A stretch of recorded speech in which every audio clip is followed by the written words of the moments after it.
अल्लाह ताला ने इंसान बनाने का इरादा फरमाया। अल्लाह ने हजरत जिब्रील अलैहिस्सलाम को जमीन से मिट्टी लाने भेजा।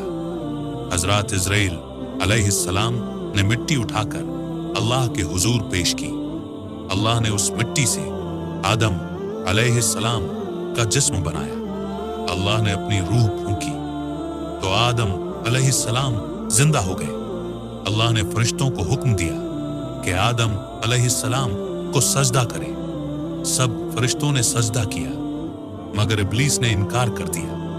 इब्लीस ने तकब्बुर से कहा, मैं आग से हूं, ये मिट्टी से। अल्लाह ने इब्लीस को जन्नत से निकाल दिया। अल्लाह ने आदम अलैहिस्सलाम को जन्नत में जगह दी।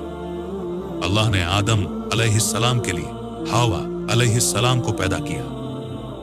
उन्हें हर चीज की इजाजत थी, सिर्फ एक दरख्त मना था।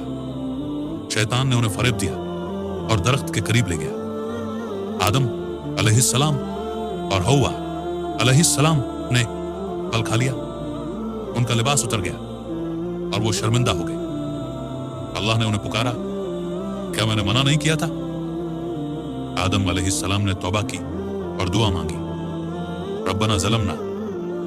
अल्लाह ने उनकी तौबा कबूल कर ली। अल्लाह ने आदम अलैहिस्सलाम और हवा अलैहिस्सलाम को जमीन पर उतारा। आदम अलैहिस्सलाम ने जमीन पर जिंदगी शुरू की। दुनिया में उनकी औलाद से इंसानियत का आगाज हुआ। कहानी का पैगाम, गलती से डरो नहीं, तौबा करो। अगर आपको ये वीडियो अच्छी लगी हो तो वीडियो को लाइक जरूर करें और चैनल को सब्सक्राइब करना मत भूलें।